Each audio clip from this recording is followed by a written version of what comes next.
guys, I'm so excited for 2025's year of books. I'm so happy about the book vlogs being back. The weather is so happy about the book vlogs being back. I don't know what in the spring is going on. I know it's the first week of January and we have months to go, but this sunshine is totally bananas. It's completely bananas. It's phenomenal. So I'm just in an excellent mood. I feel like I've had a good 2 weeks away from all things books. I haven't really read at all in the last couple of weeks. It's just been a lot of family time and there's just been no sit down quality reading time on the cards at all. I'm finally back in my pink room. So Cameron's parents have now left to go back to South Africa, which was very sad. But the silver lining is that I get my pink room back and I'm back with my books, I'm back with my shelves. And today we're just gonna do a full reset. I need a bookish reset. I wanna set some bookish goals. I wanna give you some lightning round reviews of all the books I read in November and December, just to catch you up on all the books I've read that I haven't told you about yet. We're gonna get the TBR jar to help us pick some January reads. Did I say already that we need to set some bookish goals?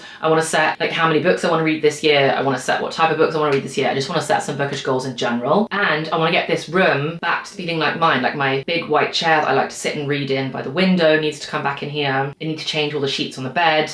I think I'm tempted to leave the bookshelves as they are in all of their Christmassy glory because there was nothing aggressively like Christmas about it, apart from the 2 Christmassy jelly cats, which maybe I'll have to relocate them. I feel so bad putting them like in a box, but maybe I'll put them in the bookish box and then I'll get them out again next year. Or maybe they just live there permanently, I don't know. Do any of you have festive or seasonally themed jelly cats? And like, what do you do with them? Do you just leave them out? Or do you put them away? I don't know. Right, we have a lot to do and it's actually already like midday. And because it's not spring, no matter how much it feels like it today, that means we do not have many hours of sunlight left.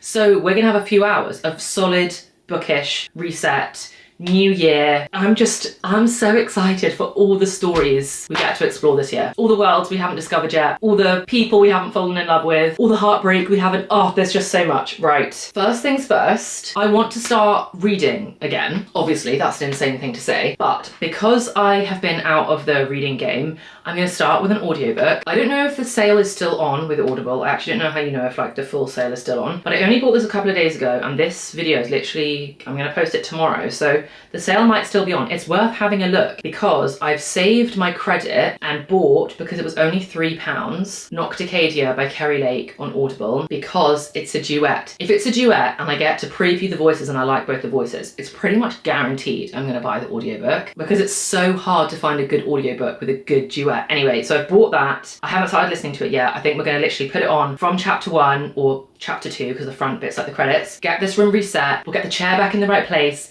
and then we can sit down and we can do all the things. All the things, can you tell? I'm like so pumped. Right, enough nonsense. Let's put on Nocticadia and get going. Arcadia Island, October 12th, 1753. Give death in his lifetime as Commodore for the Royal Navy. Vibey voice, right? That's a good male voice. That's a good male voice for an audiobook, right?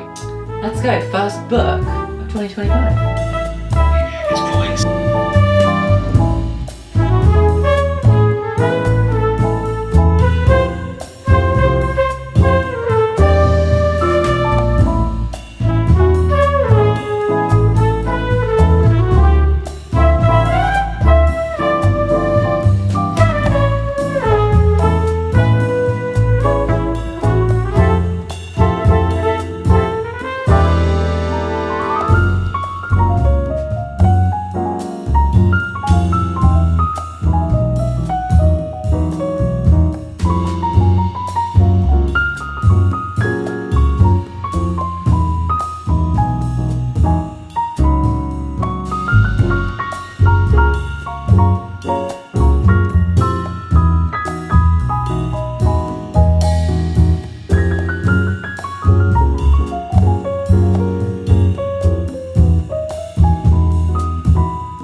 Right in the world again. This feels so good, so good. I'm so hot in here now. I had to take off my cardigan, although I've now opened a window, so I'm probably gonna get freezing in 2 seconds and I have to put it back on. Okay. There is so much to talk about. First things first, let's start on a more negative note. Here is the list. Here is my December TBR list of books. I did not read a single one of these. I did not read a single one of these books, not one. So that's pretty poor. But the good thing is that I'm actually very excited about all of these, and now I can read them in a vlog and we can read them together and you can see me react to them as we read them properly. Poor One Day in December and The Christmas Tree Farm. These two are just gonna have to go back on the TBR shelf and we will try again next year. I am quite disappointed about this one in particular that I didn't get to it, but what can we do? I didn't get to it and I was not gonna force myself to read a book because reading is for fun. So just in case you forget that at any point, reading is for fun, so we don't have to force ourselves to read books. And then the rest, I just really wanted like a high fantasy Christmas, which I didn't get. I did start Six of Crows, so obsessed with the writing, oh my gosh. I read the first page and I was like, we're in 5-star territory because of how much I love the writing, and it's like slightly funny. It's just already so good, but I read about 10 pages and then family stuff just took over and it was too chaotic. So I was like, right, I want to read this properly because I think it could be a really solid 5-star. So also put this back down. So none of those books got read. They will have to go back onto the shelf and we'll get to them when we get to them this year. My poor Kindle has also lost all of its stickers. I had an absolute crisis the day before we were due to leave to go up to Suffolk for Christmas. I dropped my Kindle in the bath. Yeah, I did. And I take my Kindle on holiday and I will literally be swimming around in the pool with my Kindle. If you saw my Mallorca vlog, like my Kindle goes with me everywhere and I've never, ever, ever dropped it. It just shows you, I was so ill. I got out of the bath, my Kindle was on the side of the bath. Like I would never drop it. I didn't drop it. I got out and then when I was like toweling my hair, I'd like flipped my hair over to towel my hair. I flicked it and it flicked into the bath. The way I screeched and then dove for it. All my Christmassy stickers got slightly wet. I've managed to like hair dry them a bit. Anyway, it's actually fine. It's fine. It didn't work for like a week and I thought that was it, and then magically it's alived itself again, so that's very good. But the Christmas season of books is officially over. Other thing that happened over Christmas, fun thing that happened over Christmas from a bookish point of view, is I got one book for Christmas and it was from my brother, and I don't know why. If anyone else out there has a baby brother, it's just the nicest thing ever that he went and got me a book. And he told me that he really didn't know what to get me, but he knows that I really like books. So he went into Waterstones and he spoke to a lady and he spoke to her about what he thought the type of books that I liked were and asked her for her advice about what's new and what's meant to be really good. And he told her that I don't like really sad books. And he chose Hello Beautiful by Anne Napolitano. I've definitely seen this one around. It was Oprah Winfrey's 100th book club pick. And it's about 4 sisters growing up in a Italian-American neighborhood, I believe. And to be honest, it basically sounds like a modern day Little Women, which my brother knows that I love Little Women. A rich and complex family saga, Hello Beautiful is a portrait of love and grief in equal measure. Napolitano's prose is so lovely, so keenly perceptive that it held me captive until I finished. It just sounds really good. And then he wrote in the front, so I'll always know when I got it from him. Anyway, so that was the sweetest thing ever. I got one book for Christmas. I'm very excited to read this. Maybe in spring, because it's all like pinky in spring, I might get to that. So those are all my Christmas updates. But now let's talk about all the books that I read across November and December, because I never did a reading wrap-up video for November either. Okay, we're transitioning to the chair to talk about the books. Hopefully you can see me okay. I've put the blind down. The sunshine is just crazy. I love it. Right, let's talk about all the books that we've read. Going all the way back to the beginning of November feels crazy. Okay, right, November, I actually think I vlogged most of these, so I'm gonna be super quick, and you should go back and watch my vlogs from November if you want to see in depth of what I thought and what my experience was when reading these, because I honestly think I vlogged reading every single one of my November reads. So the first book I read in November was Lights Out by Navessa Allen.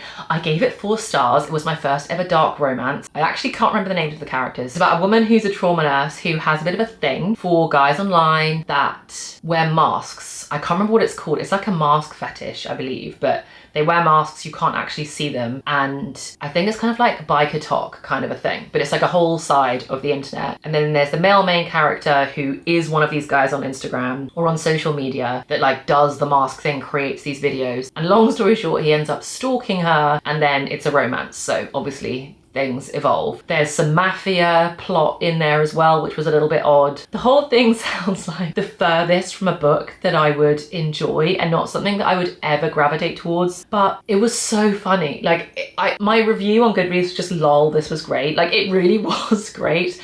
I can't recommend the audiobook enough. I was shook and I was howling with laughter. Read the trigger warnings, pay attention to the trigger warnings. If you finish that list and you're like, let's go, then you're going to enjoy it. Like, it was really good. Okay, that was lights out. Then I read Checkmate by Ali Hazelwood. This is a chess-focused YA romance. It was really sweet. I actually really enjoyed it. I also gave it 4 stars, maybe 3.75 if I'm honest.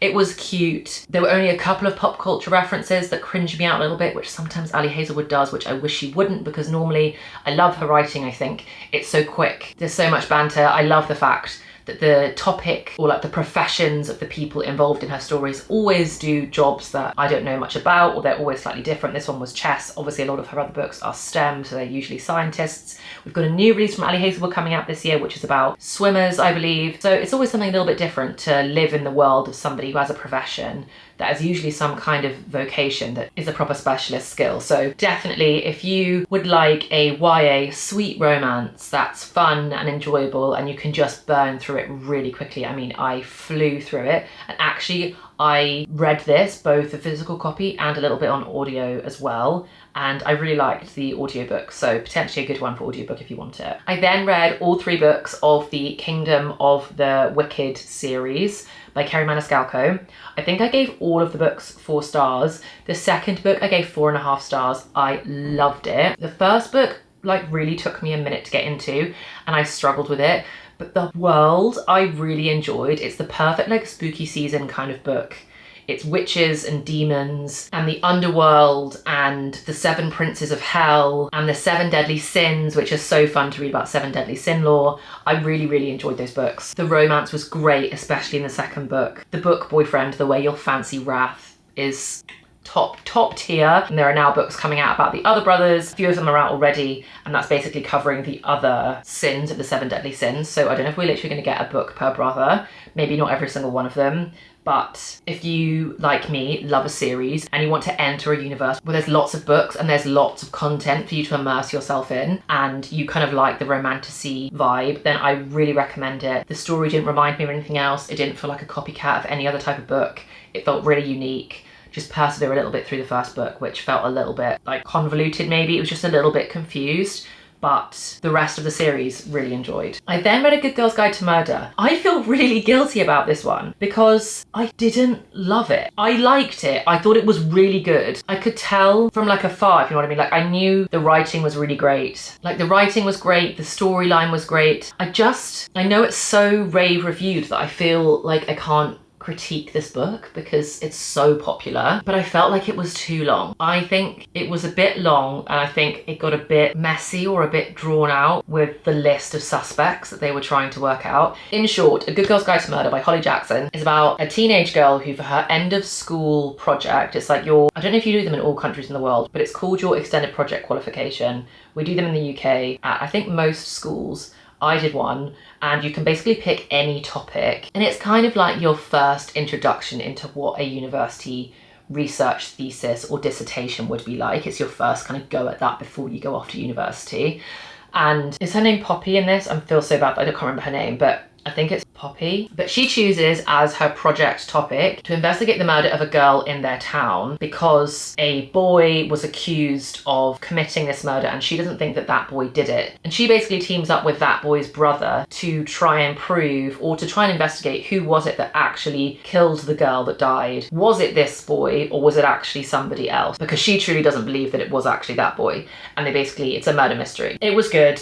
It wasn't amazing. I don't know why I didn't like absolutely love it, but I ended up putting it on audiobook, and then I ended up putting it on 2 speed, and I normally never listen to them that fast because I was just desperate to get through it, and I was like, I want to know what happened, and I feel like we're going around the houses a little bit. So I did enjoy it. I gave it 4 stars. I could definitely appreciate it for what it was, but I'm not going to read the next one in the series, I don't think. Then I read The Naturals by Jennifer Lynn Barnes. So good. The Naturals was absolutely fantastic. I actually don't think these have gone in the correct order because I definitely read The Naturals before I read A Good Girl's Guide to Murder. But The Naturals was brilliant. I'm so excited to read the next one, Killer Instinct. I've actually already downloaded it onto my Kindle. The Naturals by Jennifer Lynn Barnes is a series about teenagers who are recruited by the FBI to solve old cold cases.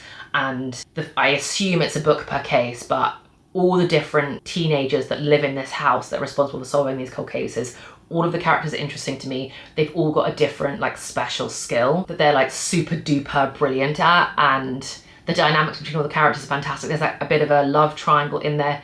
Didn't really think I liked love triangles, but it's quite nice when it's like teenagers. It's kind of more cutesy and less annoying. I think love triangles amongst adults irritates me, but amongst teenagers, it's kind of more believable when you're still trying to work out how to handle social dynamics and things. Anyway, highly recommend The Naturals if you want like a crime thriller, murder mystery type book that is super fast paced, really well written, loads of super interesting characters, and there are a few like plot twists. Like I didn't guess who it was going to be until closer to the end. I did still guess it before it was revealed, but not too soon, so I genuinely really enjoyed it. Then we entered December. Again, I think I've done a wrap up of these as well, so we'll fly through. Quicksilver by Callie Hart was so fantastic. I thought that it wasn't going to be that good because I thought that it was one of those books that had been overhyped, and like Book Talk had blown this book up, and I was wrong. It was so fantastic. If you want an ACOTAR Fourth Wing style romantasy that follow, I think it is Faye in this. It's Faye, it's like a shadow daddy kind of book boyfriend male character who's super fanciable. I swooned over Kingfisher so much. Then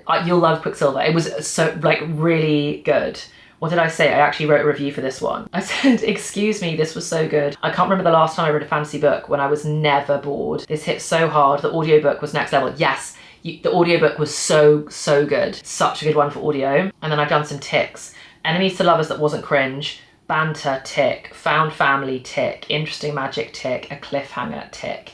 Give me the next book soon, please.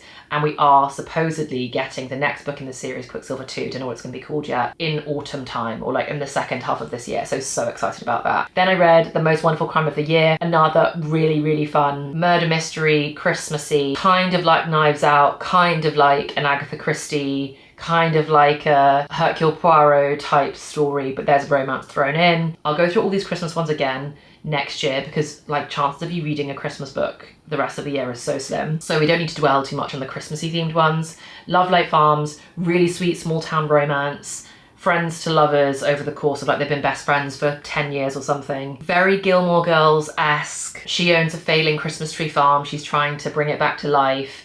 The male main character reminded me a lot of Cameron, so I absolutely loved it. It's not that like thrilling, nothing that dramatic happens. Some people might say that it's a little bit boring, but I genuinely really enjoyed it and I gave it 4 stars. Holiday Romance, 5 stars. It was, I'm gonna reread Holiday Romance by Catherine Walsh and Snowed In by Catherine Walsh every single year at Christmas. They were both so funny, like such good romance, loved every single character, the banter was amazing, and I basically said exactly that on Goodreads. I just said, I'm going to be rereading this every single year. Catherine Walsh did it again. Snowed In was just as good as Holiday Romance, maybe even better. The first one was Forced Proximity, the second one was Fake Dating, obsessed. Then I read Swift and Saddled, which is book 2 in the Rebel Blue Ranch series. I just don't think I love this series. I don't think it's very good, and I don't like being negative about books, but I don't know why, because I think that we should feel confident in reviewing books if we didn't like them. But yeah, I just don't think this series is very good. I didn't enjoy Done and Dusted because I thought that it wasn't written very well. Then I read Swift and Saddled.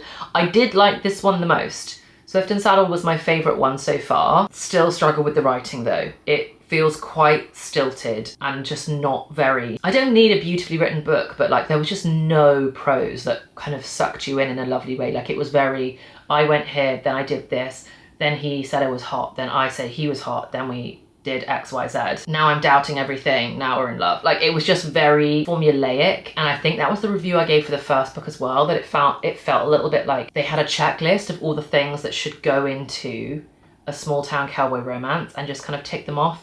I don't know. I don't like being harsh, but that is how I feel about these books, because I then read Lost and Lassoed, which is the 3rd book, and I really struggle with this one. I know it's different, and I'm not saying that it's like a copy. I'm really not, because I would never want to accuse an author of that. But it was so similar to Heartless by Elsie Silver, like so similar. Like the male main character is the broody older brother that runs the ranch. Okay, same. The female main character is like the spunky, cheeky, like loud-mouthed redhead who's best friends with the girl that was the female main character of the previous book, tick. And the entire romance plot is built around the fact that she becomes a nanny for the male main character, and looks after his child for the summer because he needs help looking after his kid, and they obviously fall in love. It's a romance book. That's so the same. It's unbelievable. She also likes music. Willa also likes music. I don't know, the similarities were just crazy. And then I just felt like it was missing the depth of Heartless by Elsie Silver, and I just prefer a more subtle show me, don't tell me type of book. And I feel like all the books in these series are just really feeling like you're telling me. I also think that Gus is a terrible main character. Like, first of all, he was boring, which I never say that about the main male lead, but he was boring, and I don't think he was a very good person. I mean, the age gap is huge, and I don't want to give away any spoilers, but I think his behaviour was really questionable. Like, he didn't woo her the first time anything happened. I don't know, some of it just icked me out, but I don't want to spoil anything. Anyway, that's so annoying to end on such a bummer note, actually, but that was the last book I read in December. So in December I read 1, 2, 3, 4, 5, 6, 7 books in December, and 1, 2, 3, 4, 5, 6, 7 books in November. So both pretty low reading months book-wise, for me anyway, but like not too bad. Super happy with 7 books each month. Anyway, now forget about 2024. We get to think about 2025. So I think to give you a break from listening to me yap, I'm gonna take these sheets downstairs, get them loaded into the wash, give the kitchen a bit of a clean up because it's not in the nicest state, and listen to a little bit more of Nocticadia. So Nocticadia by Kerry Lake. Sorry, I didn't really give you an intro about it, mostly because I don't actually know that much about it. The amount that I do know about it is that it is a dark academia romance, I believe. It's definitely quite like twisty and dark. I mean, I only listened to it for however long that was that it took me to remake the bed and everything, like 15 minutes, maybe 10 minutes, like not long. And if you are somebody that plans your books out for the whole year, this would be a great October read. It's very like Halloween-y. It feels a bit horror. Like there's descriptions of people's like eyes and mouths being sewn shut, and like there's some kind of diseasey illness, sickness thing where there's like worms that come out of you, and I don't know, I really don't know what's going on at all because I'm like 2 chapters in, and so far we've had a creepy prologue and a creepy first chapter, and I think that's basically the extent of it, and it's all a bit horror-esque. I don't think it's a horror story. I don't know what it is. I think it is a romance. It's definitely a romance, but it's a spooky dark one. So if you want to read it soon, then I think like the depths of midwinter where we are now is also a good time. This sunshine is being deceptive, but like gloomy wintry days is also quite atmospheric to read it on, or bookmark it for later in the year, because I did want to read this in spooky season, but I didn't get around to it. So I'm listening to it now, and so far it's good. I just have no idea what's going on. Right, let's go do the sheets, give the kitchen a clean, listen to more of the book. I'd love to get a good like 10-15% of the way through today and just binge. That would be really nice. And then we'll come back, choose our January reads with the TBR jar, which I haven't seen in so long. And then we're gonna talk through bookish goals. Right, let's go do some jobs.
Okay, we're back.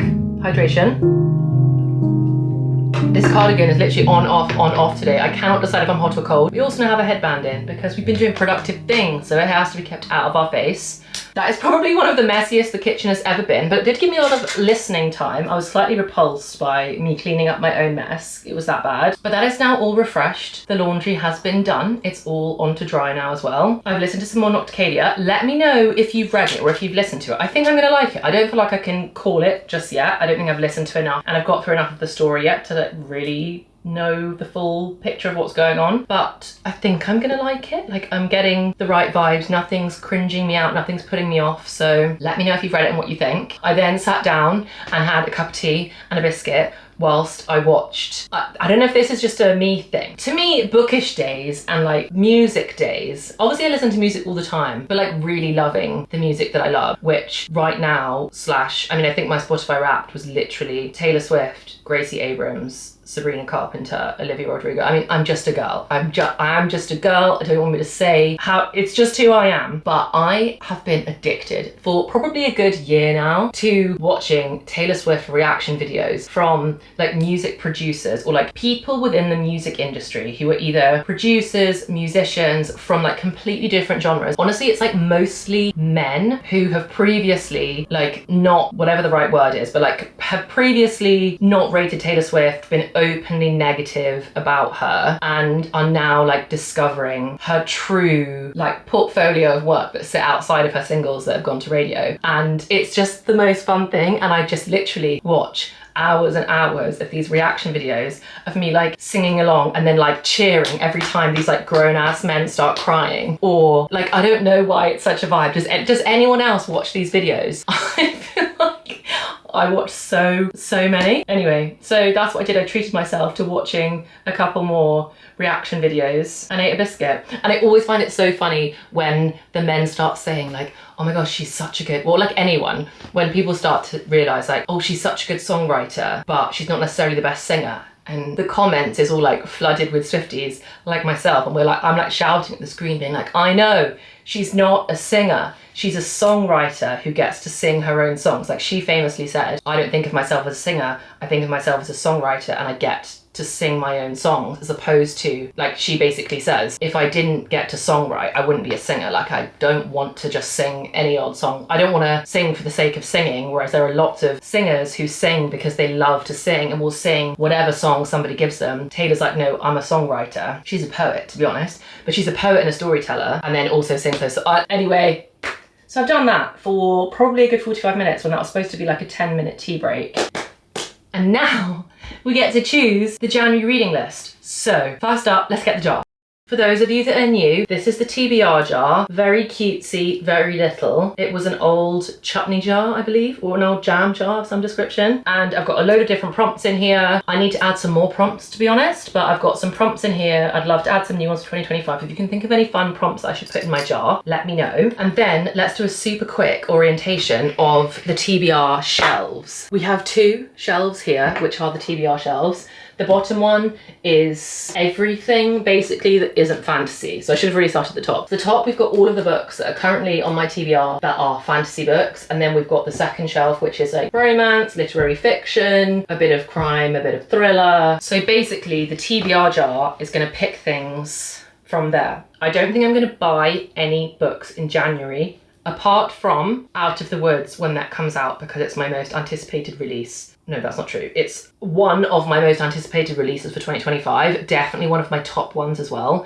And that comes out on the 28th of Jan by Hannah Bonham Young. So I'm 100% gonna buy that book on the 28th of Jan. But apart from that, I'm not going book shopping this month. So all the books we read need to come from the jar. So I think we're gonna choose 4 books. I wanna keep it relatively small. I think the chances of me getting through a really big TBR in January is quite small.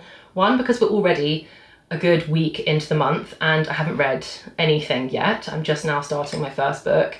And 2, I just think it's quite a busy month. I'm also going away this month. Cameron and I are heading off to South Africa, so that it can always go one of 2 ways. It either means that like I read loads on the plane and it's like a 12-hour flight or something, but it is overnight, so I'll probably be asleep. But either I'll read loads or I won't read anything. I'm guessing because we're actually going to see our wedding venue and like meet the planner, meet the photographer, taste the food, like do all the wedding stuff, I'm probably not going to read a lot. So we're going to keep it a short TBR for the month. We're going to pick 4. So let's do it. I always feel so nervous at the beginning of this. And we are rigid with respecting the jar. We don't put anything back if we don't like what it says. We just do it. Unless something in here says like read a Christmas book, we're putting that back.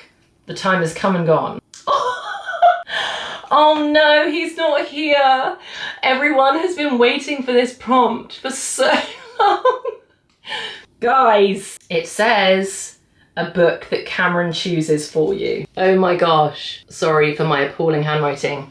I feel like people have been asking for ages for Cameron to choose a book or to like be in a Bookish video. He's not of it. Like I could try and FaceTime him. Let's try and FaceTime him, but it's probably not fair. It's 3:10, like in a work day. I'm not going to FaceTime him. Come on, Ellen.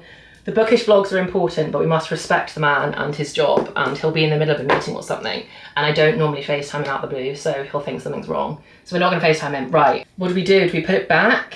Or do we like... Guys, I think we have to put it back. We need to choose this prompt when he's in the house. When he's working from home, I can just summon him and he can come choose a book. But it's not, it's not fair. I can't, my Bookish vlogs are not more important than his work. So I'm sorry, but it's going back in.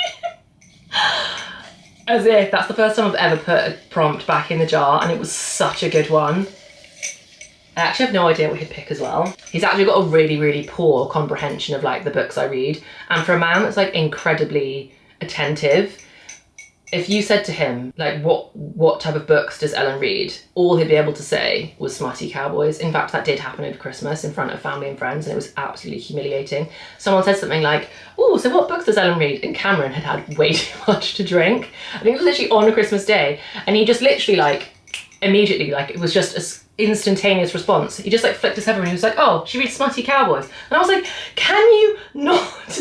We are in the middle of like, your family is here, my family is here. I do not advertise. There are other things anyway. So he does need to be involved in the Bookish vlog soon, because he needs a serious education in 1, what type of books I read, and then 2, if it is true that I like a smutty cowboy, we don't say it in family settings. Oh my gosh, right, anyway, let's pick a second one. Let's try again. Ooh, a book that has been on my TBR for way too long. A book that has been on my TBR for way too long. Okay, all of these have been on here for a while, so I feel like this is a bit of a cheat one. It's a bit of a free fall for me to just choose whatever I fancy. So, let's zoom in so that we can all assess the shelves together. Wait, maybe you're zoomed in a tiny bit too far. Okay, what do I think has been on here the longest? Throne of the Fallen is quite recent. Feel like Dance of Thieves, and I think they're also more, I feel like all of this stuff is... Prison Heal is definitely recent. Red Rising's been on here for so long. Light Lark is recent. Okay, let's look down here. Both of these two, the Dixon Rule and the Graham Effect, they've been on here for a while. Binding 13 is very new. Saving That for Summer. Beartown's quite new. I mean, they're all relatively new, I suppose, because the Mindfuck series is the oldest, if I'm really honest. But like, do I want to save that maybe for October? Oh, I don't know. I think I'm gonna read The Graham Effect. Okay, right, we've officially got the first book. I've gone for The Graham Effect because I know that the Charlie Method is also one of my anticipated releases for this year that I would like to read. This is the first book in a newer series by Elle Kennedy. She's got 2 other series, the Off-Campus series, which I loved. It was like a 5-star series for me. And then after the Off-Campus series, she released the Briar U series. I should say the Off-Campus series is all ice hockey, and I think Briar U is mostly ice hockey as well. I've read a few of the Briar U books, I think 3 of them, and kind of liked them, kind of didn't. Like, they weren't amazing, but they weren't terrible. So The Graham Effect could go either way, because Garrett Graham, who's the male main character of the first book of the Off-Campus series, if you're still with me, is one of my, I voted them in my end of year book tag. Him and Hannah, my favourite book couple of 2024, which is really saying something. And I believe, if I'm correct, this is now set in the future, and this is about their children. I think this could be good. I'm guessing right now off the bat that I think this is going to be a 3.75 or maybe a 4-star. Maybe. But I reckon it's probably going to be 3.75, 4-star, so that is selected book 1. Okay, next one, back to the jar. Dun, dun, dun. A book based off a 5-star read. Well, Does this not count? Doesn't this one count for that? Let's consult the shelves. Okay, nothing is immediately coming to mind, so I'm going to go on to Goodreads, and then I'm going to go on my read list, in case you ever want to do this too. Then I'm going to sort it by rating, and I'm going to take a look at my 5-star reads. So I've got all my 5-star reads, like all the Throne of Glass, all of the ACOTAR books. I've got Off Campus, The Deal, which is the book that would have been a good selection for. I've got all of the Chestnut Spring books. Once Upon a Broken Heart, Out on a Limb. Ooh, okay. A book that I've rated 5-star, which actually, I don't know why I didn't see that straight away, is actually at the top of the list. If I look at the top of this list, The Song of Achilles is at the top, which means I think the next book has to be Circe. Sorry, battery died, but I think you probably just caught me saying Circe by Madeline Miller. I read The Song of Achilles. It was absolutely stunning. I think The Song of Achilles was one of those like OG, or it was the OG BookTok book that really exploded from there. And that is a quality book that is deserving of the hype. It was absolutely beautiful. If you haven't read it, read it. It's the story of Achilles and his childhood best friend to lover Patroclus, and it was just stunning. But I actually read The Song of Achilles because one of my best friends, Ben, recommended it to me and told me to read it. But he actually said that out of The Song of Achilles and Circe, that Circe was even better. And I think I've had a few of you comment as well underneath when I was talking about The Song of Achilles, or when you've seen my TBR shelf before, that Circe is incredible. So I can't remember what this one is about exactly, but I think it's quite heartbreaking. But if it's anything like The Song of Achilles, that was also heartbreaking and beautiful and wonderful. And this, I believe, is more heartbreaking, but still beautiful. So I'm going to read that next because we respect the jar. So we've got 2 so far, right, 2 more to go. Next one. Okay, I might put this one back. Let's have a look. I'm pretty sure I'm gonna. This one says a book that is a sports romance, which The Graham Effect is a sports romance. So I feel like we've already ticked that off. And I don't have another one that's on the shelf that isn't the Dixon Rule. And I don't think I'm gonna read 2 books that are literally the same, like back to back. I don't think that's gonna happen. So we're going back in. Can you believe at the beginning of this, I was like, we always respect the jar, we never put it back. And now it's happened twice. So clearly I'm a hypocrite and a liar. Right, next go. Come on, be a good one. Oh, this one's folded very tightly. You probably haven't used this one before. Oh, this is so much fun. A book that a subscriber chooses. Right, guys. This is so easy for me to choose from the shelf because there's a whole team of people now. There's a whole group of you. Maybe it's all of you telling me to read this one particular book. And I teased you a little bit a few weeks ago.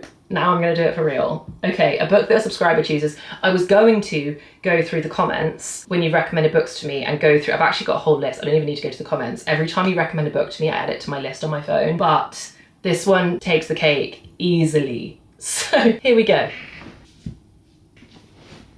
It could literally only be 6 of Crows. I'm so excited to read this. I'm so excited to read this. I'm so ready to be completely absorbed into the Grishaverse. Grishaverse? I'm not sure, Grishaverse. But 6 dangerous outcasts, 1 impossible heist. Like I said, I've already read like the first 10 pages or something. Loved it. I'm so ready. Thank you for beating the drum and making this an easy tick for the TBR jar, because I know you want me to read this and so do I. Okay, that's 3. We've only got 1 more left. 1 more. Right, here we go, here we go. Here we go. Oh, it's a long one. A book that is part of a series. That's very open-ended because I love a series and so many books are part of a series. Okay, I think this is quite a hard one. I am going to count a series as there either already are or there are intended to be multiple books, not just like it's a duology. Like I think if it's just 2 books, I'd call that a duology as opposed to a whole series. Okay, right, I'm whittling it down. I think these are the main options. Light Lark is the first book in a series. I know there are at least 3 out so far. Maybe there are only ever going to be 3, but I know that I've seen Sky Shade on the shelves, which I think is book 3. So that is an option. The Prison Healer by Lynette Noni. Don't know how you pronounce her surname. But this one I'm really excited about, but I actually don't know how many books. Oh, here we go. I know, I wonder if they're all in the same series. We're gonna have to Google it. Prison Healer series. Okay, there are 3 books in the series, so that also counts. And then Throne of the Fallen, which is the next book after the Kingdom of the Wicked trilogy. This is like the next one in, maybe it's not like in the same, to me it's in the same series, like it's exactly the same characters. It's just one of the other, the main focus is on one of the other Princes of Hell, like one of the other main 7 deadly sins.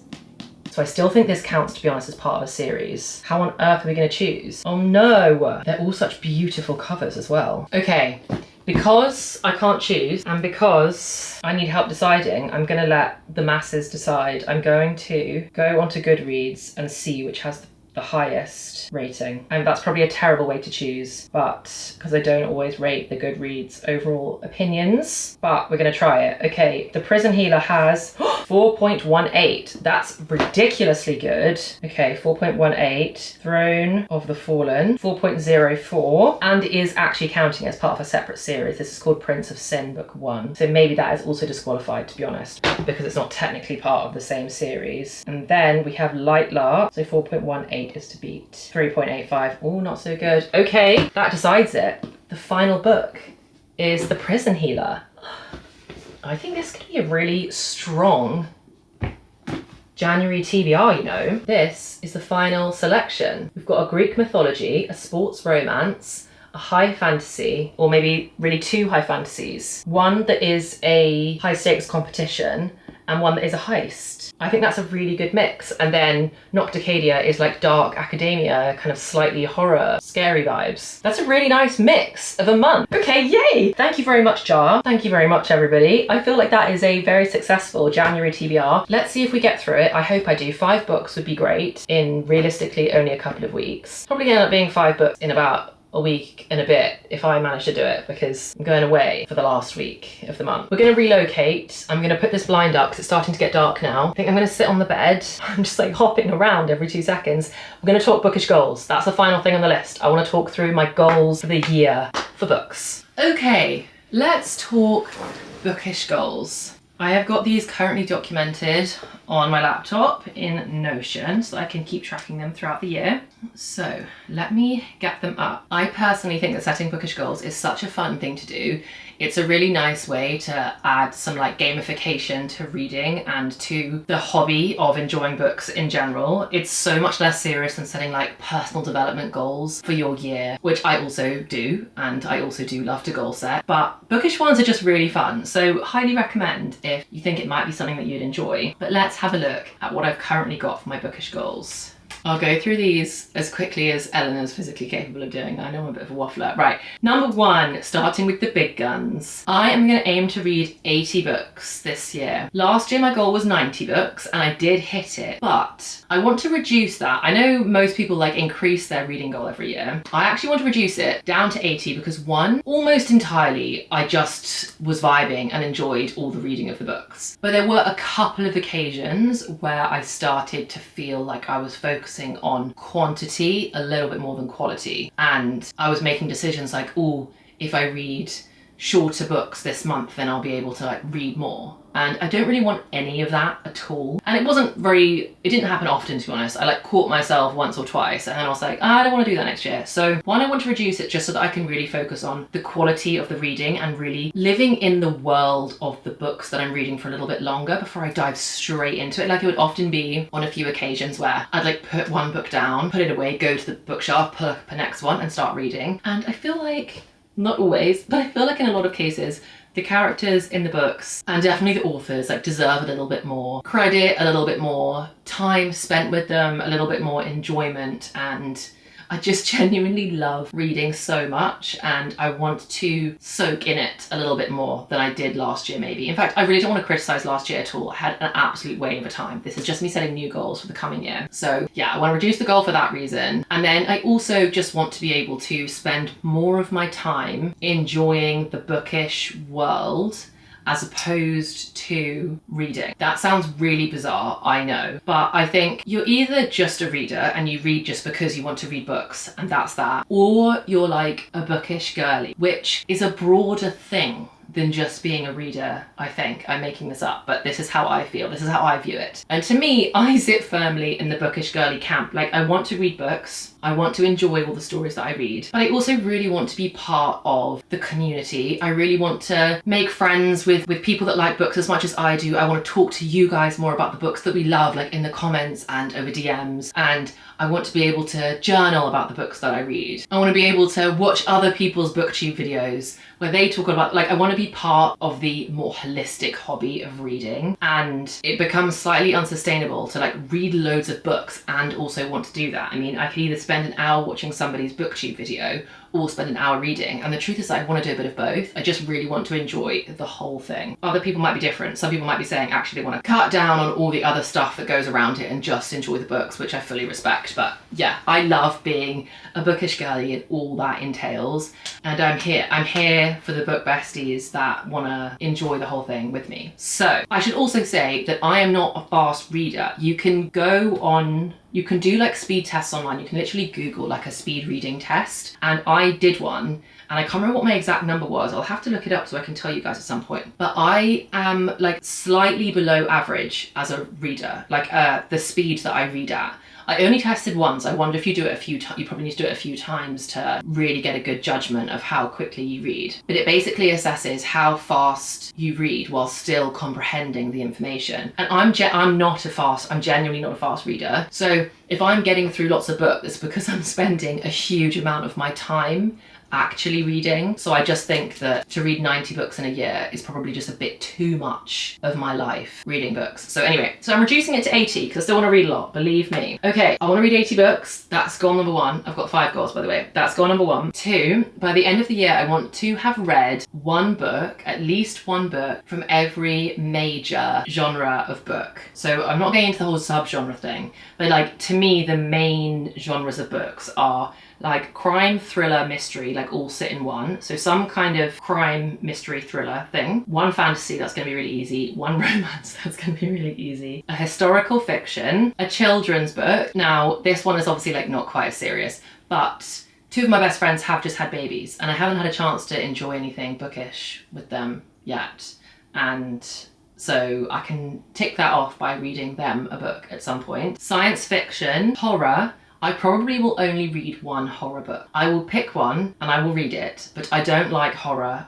I only know that through films, but I really don't like being scared. I don't enjoy horror. So I want to have read one because I think I just want to have experienced all of the books in all of the genres, and I want to feel well-rounded as a reader. But I'm not gonna try and pretend to you that I'm going to read a lot of horror books, because I am not. It's not how I enjoy anything. So, but I would like to read a horror.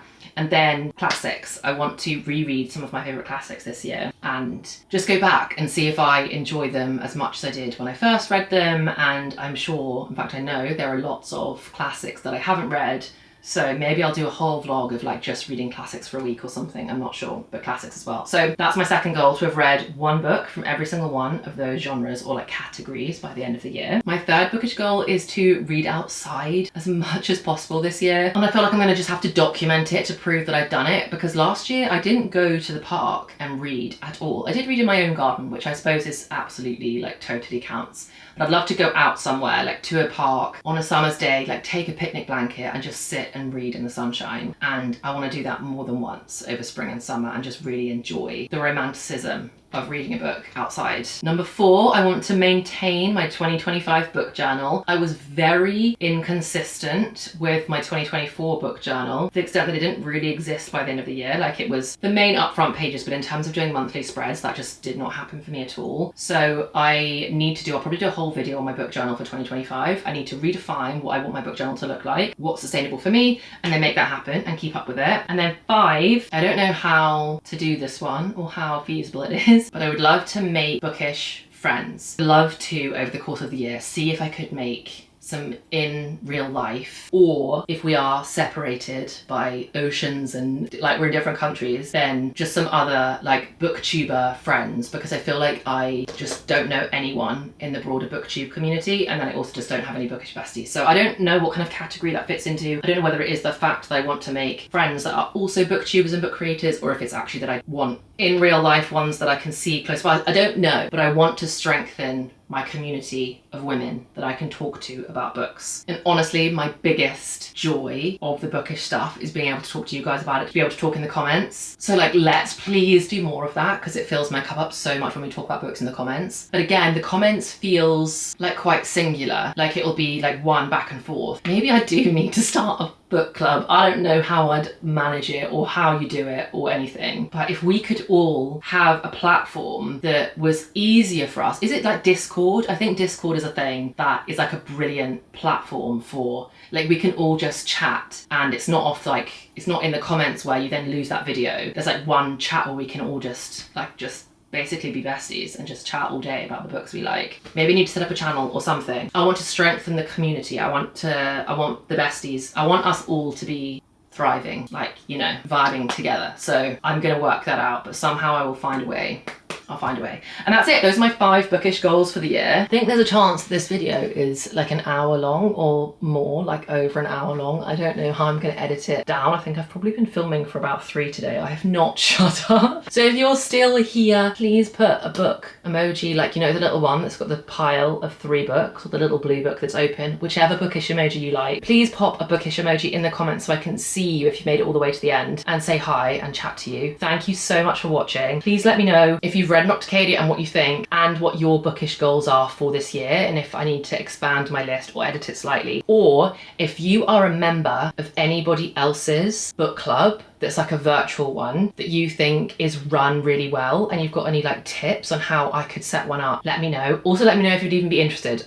Like, if no one wants to join a book club with me, then I won't bother, and I don't even know how to do it yet, so we're a long way off it actually being something in real life. But let's just talk about it, basically. I need I need some advice. We'll build it together. It'll be a collaborative effort to turn this thing into something real. But thank you so much for watching. I'm so excited to be back. I'm so excited to actually read some books again. For some reason, 2 weeks off feels like a lifetime. I think this is a really good start for Jan. I'll let you know how I get on with Nocticadia, and I can't wait to see you next week in the next one. Thank you so much for watching, guys. Have a lovely week. Sending you loads of bookish love. Bye.